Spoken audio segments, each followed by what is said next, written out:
I'd like to try to get this afternoon's proceedings underway with our two distinguished guests. Of course, Walter Isaacson to my far right. Everybody knows Walter, the Chief Executive and President of the Aspen Institute, now in his 7th year, and a very good friend, and has really done a remarkable job, as we all know, in taking this place to an entirely different level. His guest in dialogue this afternoon is Senator Arlen Specter from Pennsylvania, originally raised in Kansas, has been in the Senate for 28 years, has seen an awful lot of interesting scenes in the Senate, been involved in a lot of interesting discussions, about to start one next week with the confirmation hearings of Sotomayor. And he is involved, I asked him what's the most often asked questions he has, and he said it's, okay, I'm supposed to save that. And obviously his recent party switch from Republican, also I'm sure discussed. So Senators, okay, we're not going to do this. We're going to talk about the weather. How's that? Okay. And thank you very much for coming to Aspen and sharing your views with us. Thank you very much, Senator. Actually, you have a very good idea, which is taking off the coat.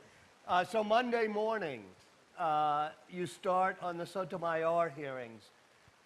Do you think that a person's background, the fact that the judge is from a Hispanic family, raised, in difficult circumstances, do you think that is a qualifier to be on the court, or do you think that's irrelevant? I think it's a bonus. I think that... Why don't you raise that just a little bit? I think you're competing with the rainstorm that waited for everybody to get in here. Great. I think it's a bonus to have an Hispanic as the nominee. I think that it's long past due in our diverse society. I think it was scandalous that it took until 1967 to get Thurgood Marshall, an African American, on the court, or until 1981 to get Sandra Day O'Connor, and now only 2 women. And I believe that it will add a lot to the court. Justice Lewis Powell said that when Thurgood Marshall walked into the conference room, it made a tremendous... Yeah, you did. Yeah. It's okay. It made a tremendous difference in the attitude of the justices. And I know that having women on, like Justices O'Connor, Ginsburg, have been tremendous. And we have a very diverse society, and people will look up to Justice Sotomayor if she's confirmed, and it's outstanding. The president has talked about the need for empathy in Supreme Court justices, and she too has talked about how her life experiences will make her more understanding of people. How does that relate to interpreting the Constitution? Well, the comment that President Obama made about empathy before he nominated Judge Sotomayor could have been a red flag to people who opposed her, because empathy means putting yourself in someone else's position. And then if you add to that her comment about a wise Latino woman contrasted with a white man, which led Rush Limbaugh and Newt Gingrich to accuse her of being a racist, could have been difficult. But we've come a long way on the Supreme Court of the United States accommodating judicial decisions to evolving values. And that when Judge Bork talked about original intent, he was in a minefield that he couldn't escape and shouldn't escape. How can you talk about original intent when the Senate chamber was segregated and 1868 when the Equal Protection Clause was passed. I didn't know that. It was a segregated, you mean all-white Senate, but also they had segregation like of facilities? They had segregated balconies, yeah. Okay. Yeah, segregation was the rule. And Justice Holmes said, life of the law has been experience, not logic. And Justice Cardoso talked about changing values. And we have had a court which has been modified with the times. I was district attorney of Philadelphia in the 60s when the Constitution changed every day with the Warren Court. Search and seizure and Miranda confessions and lineups and right to counsel. Who could conceive of a time when there was not a constitutional right to a lawyer, but there wasn't one until 1963 with Gideon versus Wainwright. So that these views, she has been very careful to articulate a different response to the question, though, saying that she's going to follow the law and give examples. But we have an evolving Constitution. It is really a living document, and I think she'll fit into it very well. And I think the President's comment and her statements will not be a bar. But we have to go through the process. You implicitly raised affirmative action when you talked about the Equal Protection Clause a moment ago. And the Supreme Court has been almost magical.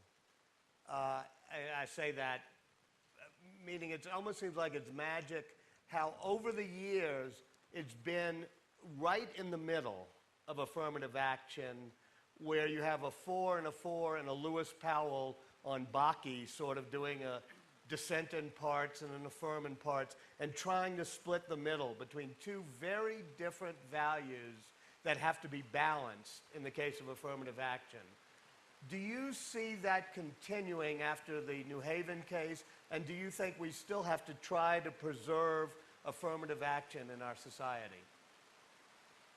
I'd answer yes to both questions. I see the issue continuing really on a case-by-case basis, and I think we need to maintain affirmative action. I recall asking Attorney General Meese the question on affirmative action in the mid-'80s. He was confirmed in 1985, and I gave him the hypothetical. They're exactly the same, but an African-American and a Caucasian. And he said, given equality, he would go for the African-American. And you want to be fair to white firefighters, and you want to be fair to African-American applicants, and you have to consider all of the factors and to make it very much individualized justice. These sweeping generalizations do not carry the day on that kind of an issue. When you say sweeping generalizations don't carry the day, we seem to have evolved into a society that feels more comfortable coming down sweepingly on one side or the other rather than balancing conflicting values. We have at least two groups of our Aspen seminar here this week in our Central American Leadership Initiative. And in that seminar, we try to understand how certain values actually conflict with other values, like treating the individual versus what's best for society, or things like that in affirmative action. Yet that balance is not a part of our society, whether it's cable TV news, talk radio, or now Washington. You got kind of caught because you were a person of the middle in that balance. What do you think has gone wrong to the notion of balance in our society? I think our political parties have become too heavily polarized, so that they're really controlled in the primary process by the extremes. An outstanding senator like Joe Lieberman can't win a Connecticut primary. In my primary in 2004, it was a 1.5%. Far right comes out and dominates the scene. People who are in the center are less interested, and the extremes dominate the process. And today, the polarization has gone all the way. how can you have all 170 members of the House of Representatives of one mind against the stimulus package? It's just straight party line voting, and almost as bad in the Senate. Is there a antidotes for that we can apply? Yeah, more participation by the people, more emphasis on intellectuals, like you have in the tent here today. They preferred to come to see us rather than to get wet. On health care reform, how do you see that being paid for?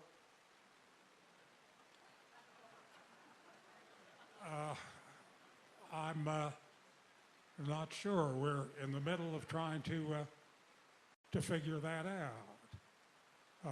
I believe that we have to be concerned about the deficit and the national debt. And there is a wave among the people today of really great concern. And it has to be accounted for.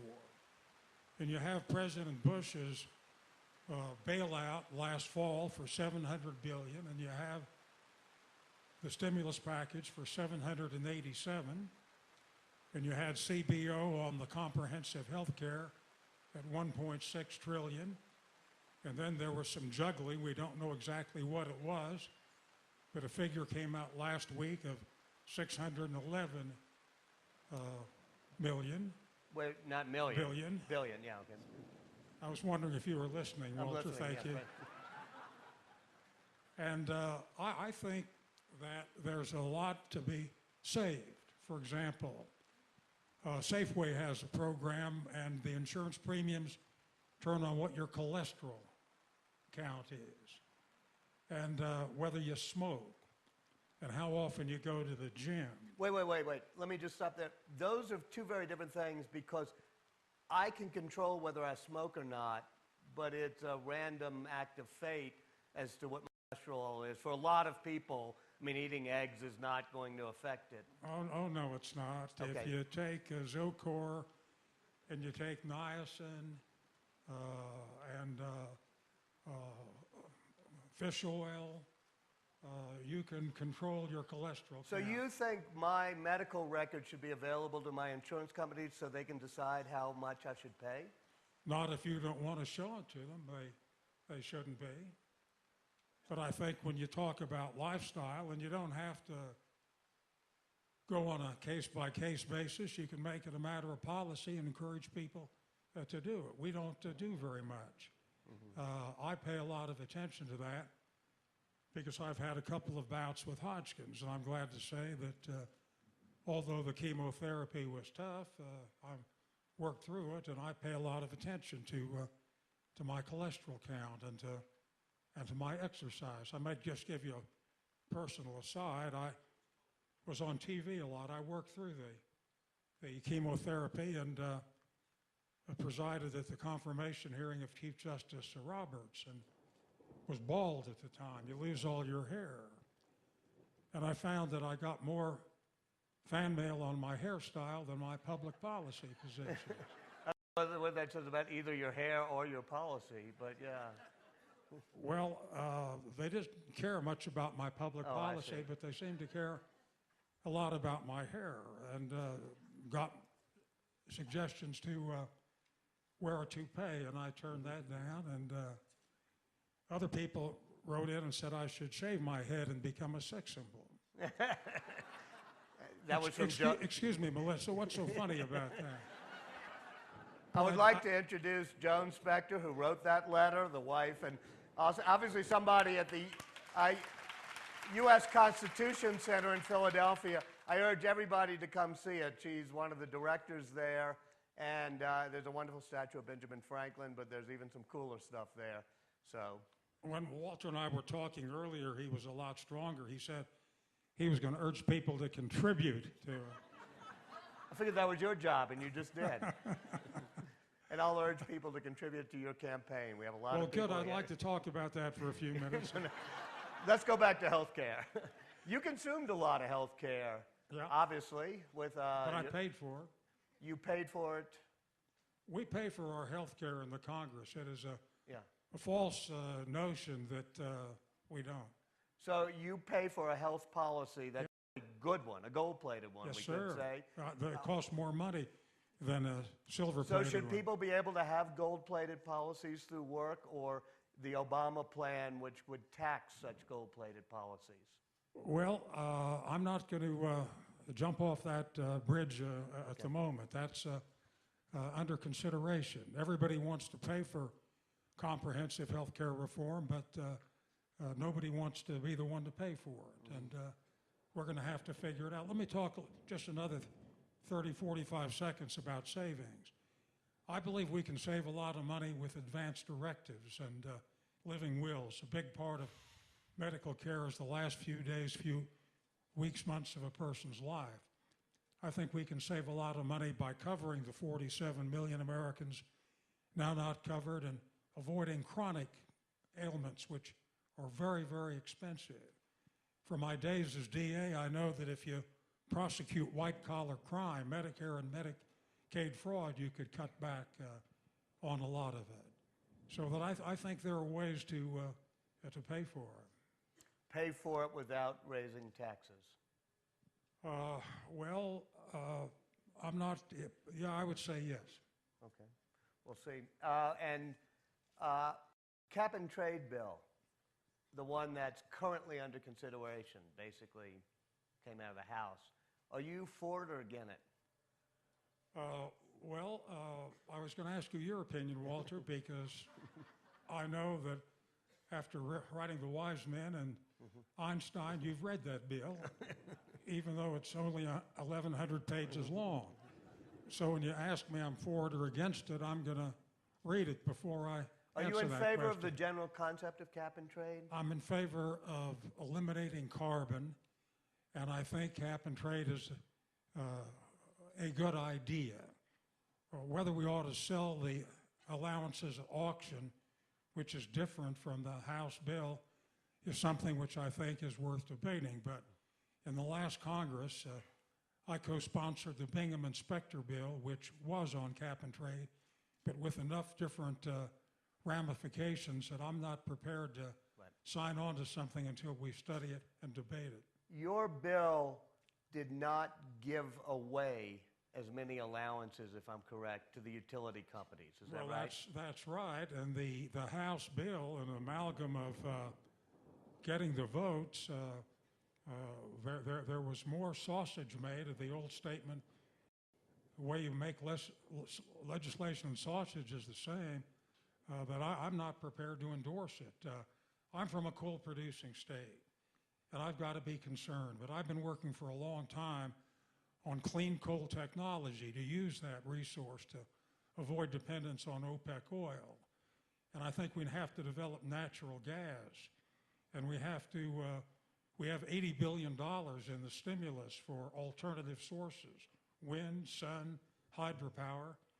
And there's a lot to consider, and I think we can get there. I think we probably have some people in the audience from our Electricity and Energy Forum that we've done for 35 years. That has been, I think, John Rogers of Duke Energy. He's been here this week, and he's somebody in favor of the bill because it actually does give the utilities these allowances to make the transition.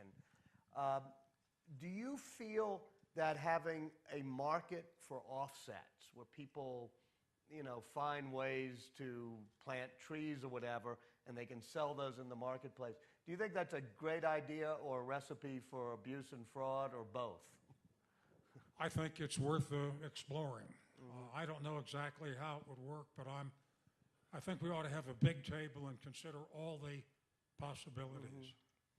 Let me open it. I don't know if there are lights in the tent or whether we can turn down the lights directly on us, but we have so many people from our various initiatives here that I'd love either people to raise their hands or go to the microphone and throw out a few questions. Yes, in the way back there. Actually, will you ID yourself, firstly, because I can't see anything. My name is Arlen Specter. I'm a constituent of the senators from Pennsylvania, Where? Where from? Pittsburgh. Oh, cool. And I'm an attorney, and I'm curious about your support, as it were, of Clarence Thomas. The last four justices of the Supreme Court are, in my view, intellectual giants that have been appointed. But I'm curious as to how you feel now in reflection, hindsight, as to your strong support of Clarence Thomas. I supported Clarence Thomas because I thought it was within the prerogative of the president to make the selection. I thought his background from Holy Cross was good, Yale Law School, good academic credentials, strongly supported by Senator Danforth, for whom he worked when he was an assistant attorney general in the attorney general's office in Missouri. Had been on the Circuit Court of Appeals for the district, not for very long, but had been a circuit judge. And the Thomas hearings came in two parts. And we voted him out of committee before Professor Hill came forward. And I disagreed with President Bush 41 that race was not a factor. I thought it was a factor. So did he, by the way. And, well, he said it wasn't, but what he thought, I'm glad you knew, because... No, well, I mean, do you think he would have appointed Clarence Thomas had Clarence Thomas not been African American? No, but he said race wasn't a factor. Okay, okay. And I don't challenge his credibility or yours. Okay, okay. Yet. I don't know. I publicly disagreed with him that race was a factor and that it should have been a factor. And he said Clarence Thomas was the best qualified, and I disagreed with him on that too. And you can examine the statement I made on the first go-round.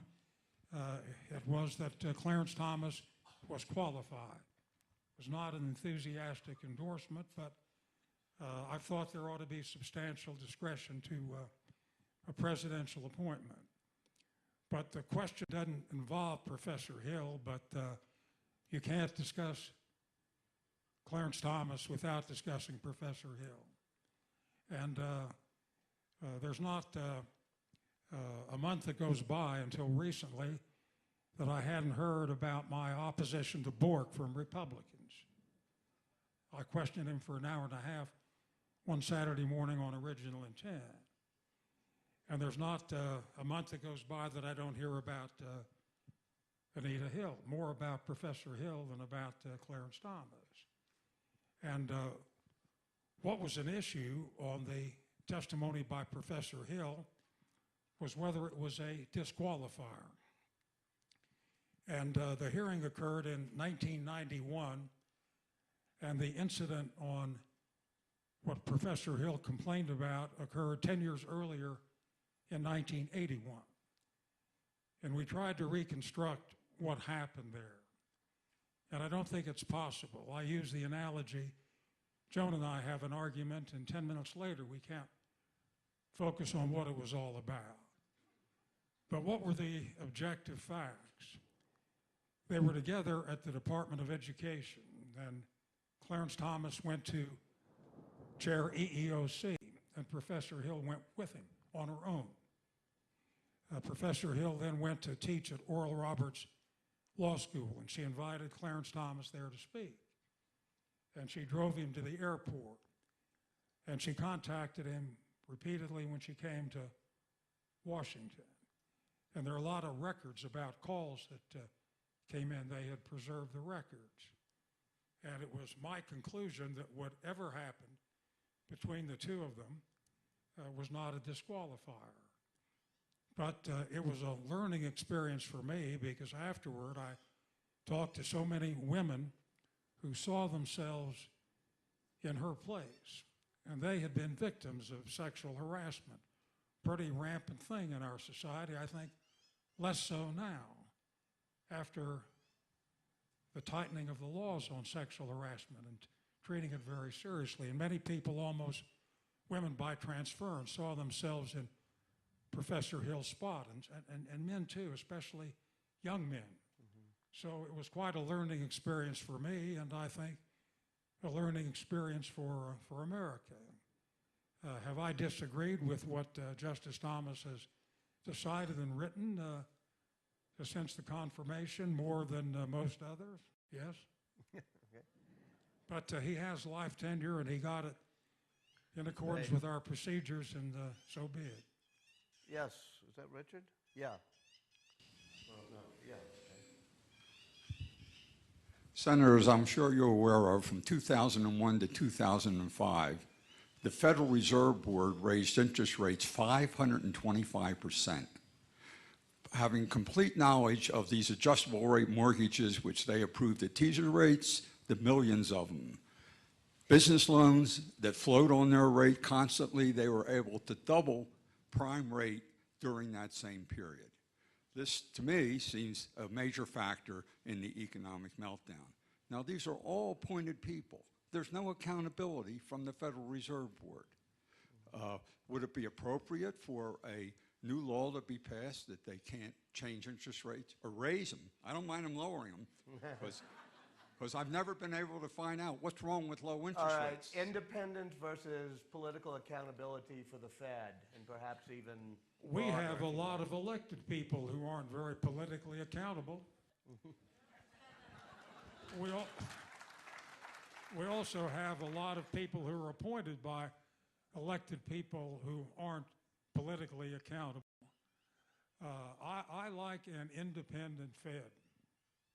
What do you think caused the financial meltdown, and what type of changes are you supporting to mitigate it happening again? I'm glad nobody has any evening plans. You certainly wouldn't want to walk out and be discourteous in the middle of an answer. I think that the housing market just went wild, and Fannie Mae and Danny Mac were in the middle of it, with people buying houses they couldn't afford and having inflated values.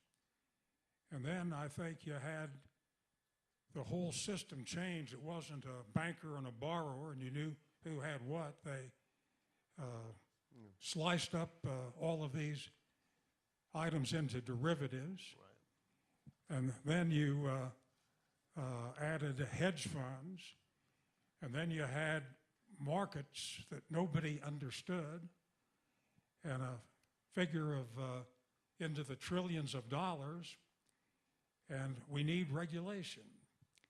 And exactly how you do it, we don't want to. I don't mind being interrupted by applause, but that was meager.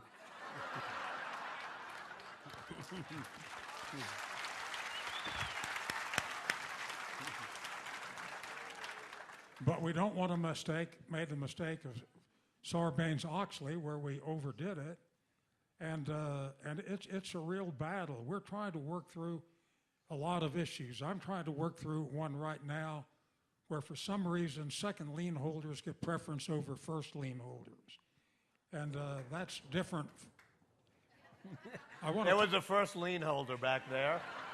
I want to talk to you, whoever you were, after this is over. But the normal rules seem to have gone awry, and we're trying to figure it out. One of the big problems that the Congress faces, really, and this is an admission against interest, collectively, is our competency to find the answers. Mm-hmm. We are tangling with so many issues today that are so mammoth as to our competency to get comprehensive health care reform, and at the same time, climate control and global warming, and at the same time, deal with the stimulus package, and at the same time, deal with regulatory reform, and at the same time, deal with Iran and Korea and the Middle East and Hamas and Hezbollah and Syria. Mm-hmm.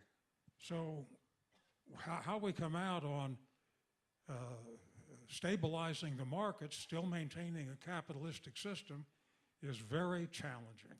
Mm-hmm. On the terrorist surveillance system, you were very outspoken as a critic of many aspects of that program. Is it better now?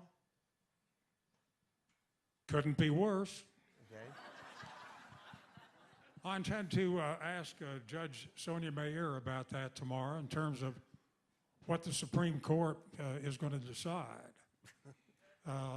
The the Supreme Court ducked the issue on the conflict between the legislative branch under Article 1 on the Foreign Intelligence Surveillance Act, which established the exclusive means for wiretapping, with President Bush's assertion of authority under Article 2 to engage in warrantless wiretapping. The district court in Detroit found it unconstitutional. The Sixth Circuit ducked it on standing with a 2-to-1 decision, and the dissent was a lot more sensible than the majority, and standing is an issue that courts use so flexible to avoid deciding something. And the Supreme Court denied certiorari in a decision which I thought was horrendous. But they'll have to take it up now, right? No, they will? I assume it'll come back to the court, don't you think? No, it's been changed now, and there are ways, and we still don't have the telephone companies subject to scrutiny. The telephone companies were asked to conduct surveillance on millions, billions of calls. I tried to subpoena them when I was chairman. Vice President Cheney went behind my back and got the Republican members to upset the effort. And now we have legislated to take away jurisdiction from the San Francisco Federal Court on these cases, which is an abdication. And the legislature can change that. I'd like to see President Obama withdraw that certification. Do you think that there still is a lot of warrantless wiretapping going on of our phone conversations?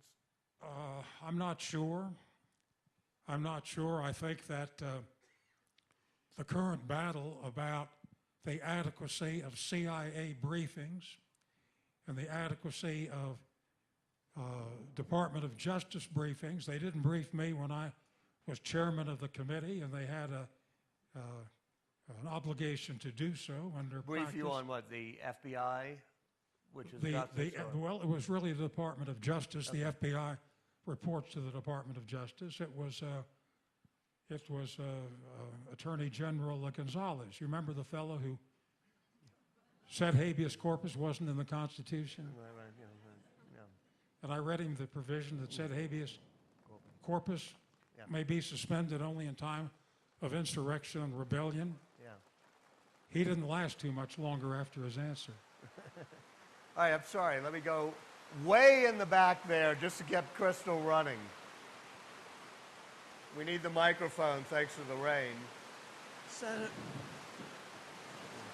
Senator Jerry Epstein from Philadelphia. All the focus on the Middle East has been on the Palestinians. I know you travel to Syria once a year or so. Can you bring us up to date on the prospects for peace between Israel and Syria? Wow, I'm sorry. We've never had, since we had this new tent, this much of a storm. So we are going to talk loudly and see if this will be exciting for everybody. For those who didn't hear the question, it was because the senator has been very interested in the Syrian peace track and has gone to Syria, what is the status of the Syrian peace track?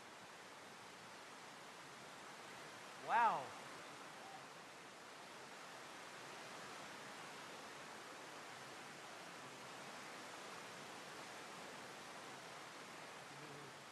See if I can speak over the main storm.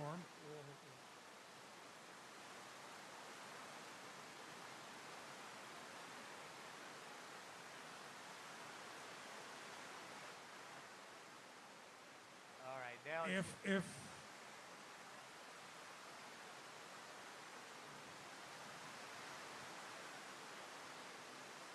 maybe we can wait one moment and let, I'm sorry, we've never had this.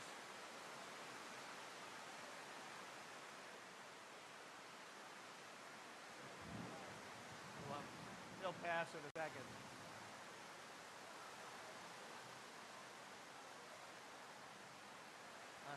Everybody move in.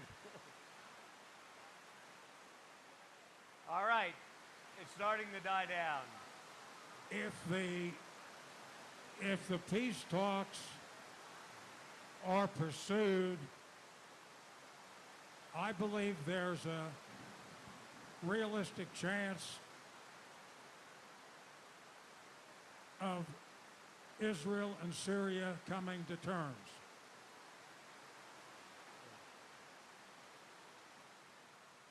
Syria wants the Golan back. And only Israel can decide whether Israel wants to give the Golan back.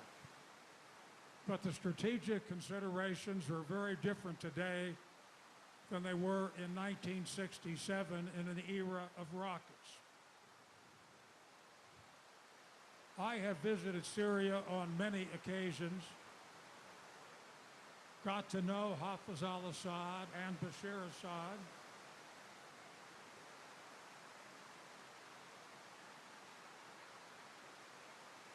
Kissinger says that Hafiz al-Assad could be trusted. If Israel would have a great deal to gain from a peace treaty with Syria.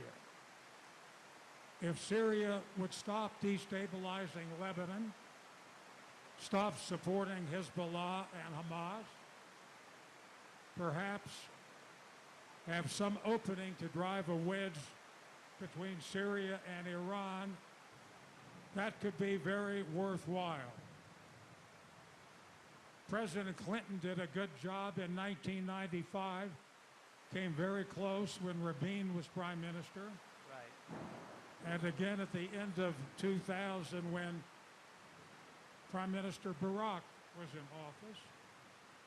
And for the past 2 years, the Turks have been conducting back-channel negotiations. So I think what is going on now with George Mitchell's visit there and what the Secretary of State is doing and what the President has said, very encouraging. You're been very close to the Israeli government as well. Do you think Netanyahu understands the Syrian track? All right, we're going to hold for about 5 minutes. This has got to pass. Nobody can leave. Talk amongst yourselves for just...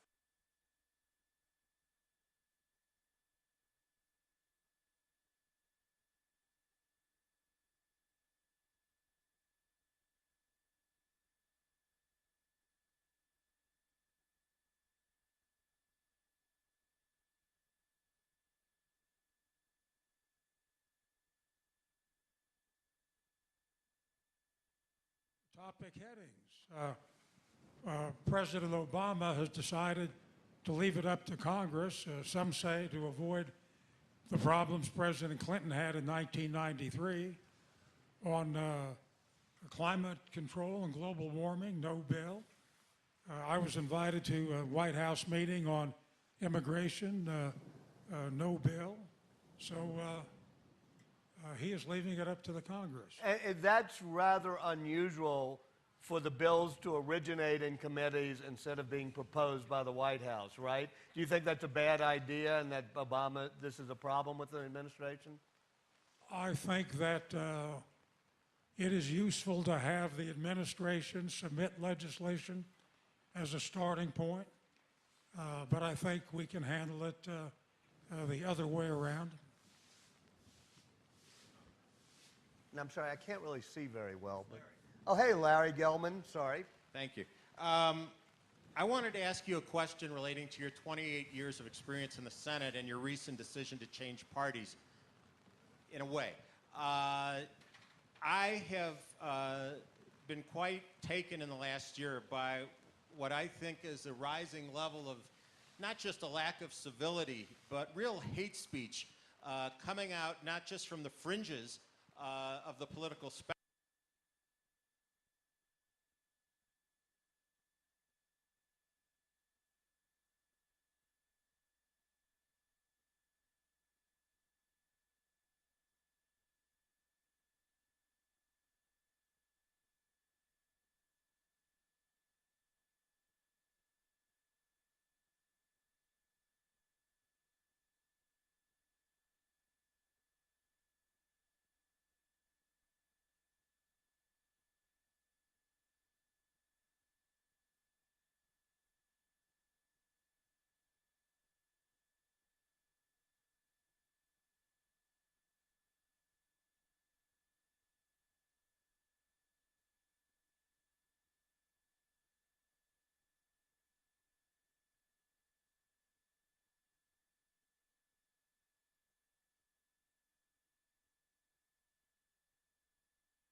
on labor, health, human services, and education. Funding from 12 to 30 million dollars, and adding 10 million more in the stimulus package. I opposed President Bush on the nuclear test ban treaty. I favored it. I've ridden the train with Joe Biden for 3 decades, and a lot of the conversation was about changing parties, and you know how repetitious Joe Biden can be. I have been urged by Governor Rendell for a long time to become a Democrat. Rendell and I have been friends for 4 decades. I met him when he was a law student at Villanova. He wanted to be an assistant DA when I was district attorney. He wanted to become famous so he could get to be governor. So I had a lot of people urging me to become a Democrat. When I voted for the stimulus package, there were only 3 Republicans who would talk to the Democrats, Senator Snow, Senator Collins, and myself. And when I voted for the stimulus package, I found there were more Republicans who wanted me to become a Democrat than there were Democrats who wanted me to become a Democrat. And I simply was not going to put my 29-year record before a stacked deck on a Republican primary electorate where 200,000 people and moderate Republicans had left. And the polarization was overwhelming. Olympia Snow doesn't have to run until 2012. Susan Collins doesn't have to run until 2016. And I knew the precarious nature of my vote being up in 2010. And given the mandate to the president, the precarious state of the economy, I don't know if the stimulus package is going to work or not. But I'm pretty sure that had we done nothing, it would be a lot worse. And there is a Republican strategy now of saying no to everything that President Obama wants to do. And the strategy of beating President Obama in the next election. And I don't think that's healthy for America or our political system, and I was not going to be a part of it.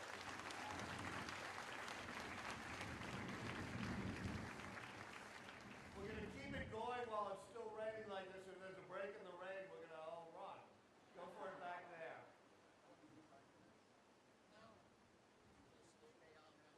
Senator, you've been in the Senate for 28 years, and you must have voted thousands and thousands of times. I'm wondering, which vote do you regret the most, and why? Well, that's a question I shouldn't answer, but I will. I regret the vote I cast against Jeff Sessions when he was up for district court. If I voted for him, he would have been on the district court for all these years. As opposed to being in the Senate? All right, I get it. I think Jeff Sessions, Senator Sessions, is a very good senator, and he is not a racist. And the way he was portrayed when he was up for the federal bench at that time, I found to be inaccurate. And I regret that vote, and I think he's been a good senator. What about the Iraq War vote?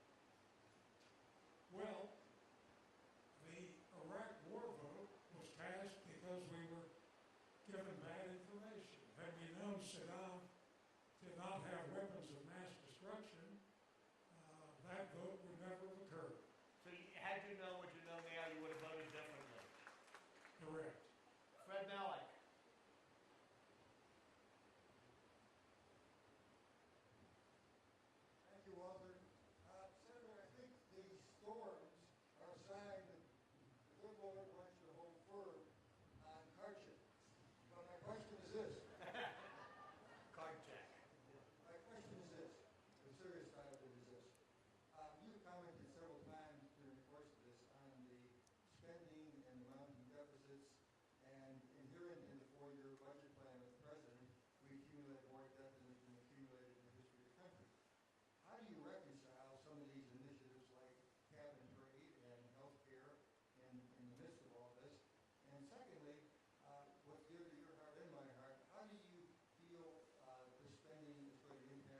said earlier, we have to be very careful on the deficit and very careful on the national debt. And as my answer stated on health care, I think there are a lot of savings we can encounter from a variety of approaches. And on cap and trade, I'm not sure exactly what we're going to do. We do not want to have a massive regressive, in effect, tax on electric rates and the heating. We don't want to do that. And there are a lot of people who say we ought to sell the allowances so that we don't give them away and sell them and pay for it by the sale. But to get right to the heart of it, how worried are you about this trillions of dollars of debt we're racking up? Very, very worried about it. But what do? You have the stimulus package, $787 billion.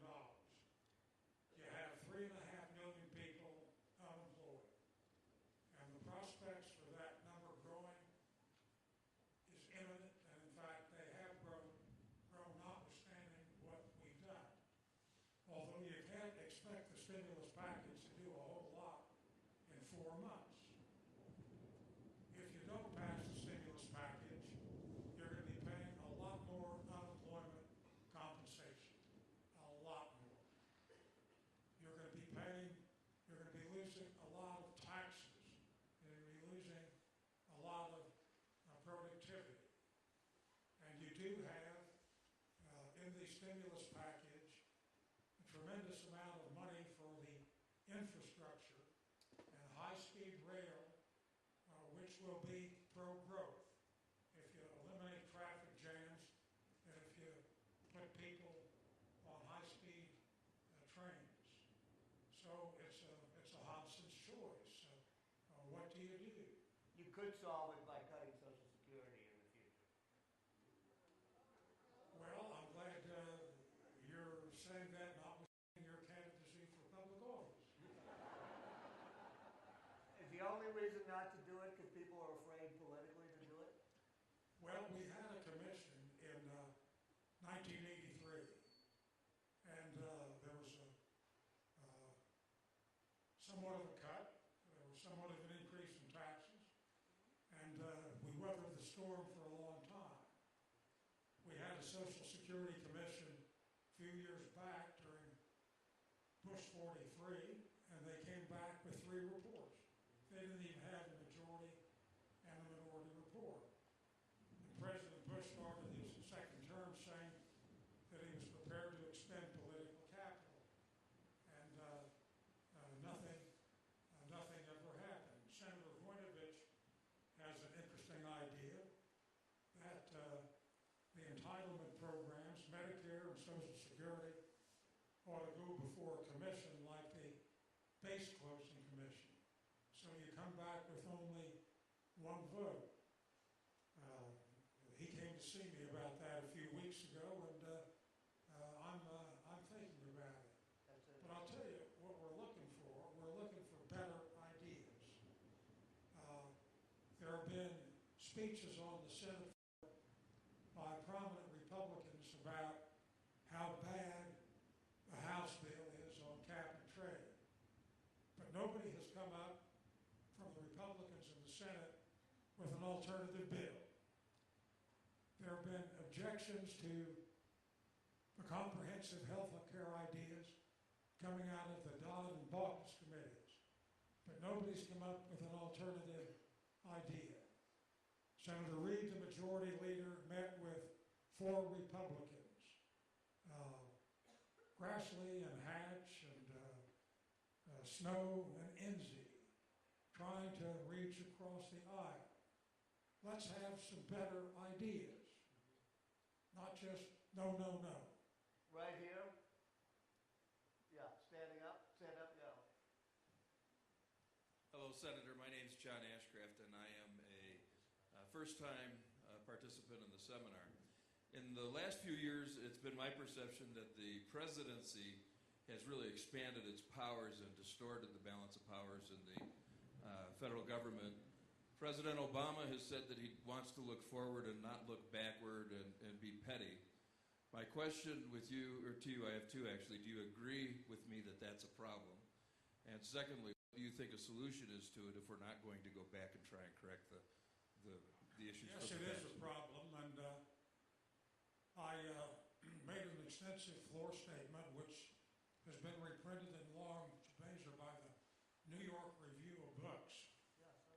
And in that article, I start by saying that there has been an enormous expansion of executive power since 9/11.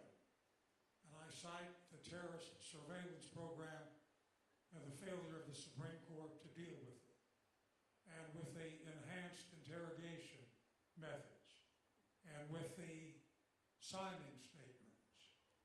And I have proposed specific answers.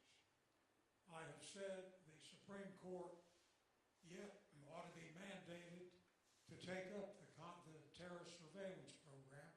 Congress has the authority to tell the Supreme Court to decide certain cases.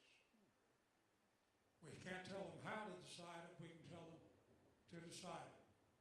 And I have specific ideas about how you deal with enhanced interrogation practices. And on signing statements, I've introduced legislation to give Congress standing to go to court. Signing statements eliminated. Constitution is explicit. How the Congress presents a bill to the president, he signs it or he vetoes it. You all know all about that. President Bush signed an enormous number and added signing statements. We negotiated the Patriot Act very carefully about Judiciary Committee oversight on law enforcement techniques. Negotiated with the White House, President Bush's people. President Bush signed the Patriot Act and put a signing statement in negating what had been negotiated. I think the Supreme Court ought to take up the issue, resolve the conflict between the Congress and the President, tell him he can't do it. Those for starters. Get a copy of the New York Review of Books and prepare to spend several hours. Speaking of weathering the storm, you did a great job of weathering the storm. You showed great grace, good humor. We appreciate it. I also want to thank Bill back there and the rest of the Meadows staff, the Aspen Meadows staff, for actually springing into action. Thank you all. We've tested this tent. It holds, barely. Thank you all for coming. And those who want to wait and see if it gets even sunnier, you can stay around and we'll talk to the senator informally a bit more. So thank you, Senator.